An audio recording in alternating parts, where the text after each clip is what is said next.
అమ్మవారి చూపులు ఎంత దిశల వరకు పడ్డాయో అంతవరకు దరిద్రములన్నీ తొలగిపోయి అందరూ ఆనందమును పొందారు.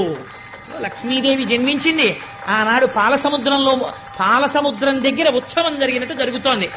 నేను ఇక్కడ నమ్మి ఒక మాట చెప్తున్నాను, ఇవాళ ఈ ఘట్టాన్ని ఎవరు విన్నారో వాళ్ళకి కొన్ని కోట్ల జన్మలు తరమవలసిన దరిద్రం నశించిపోయింది. ఇది పరమ యథార్థం. అందుకని ఆ తల్లి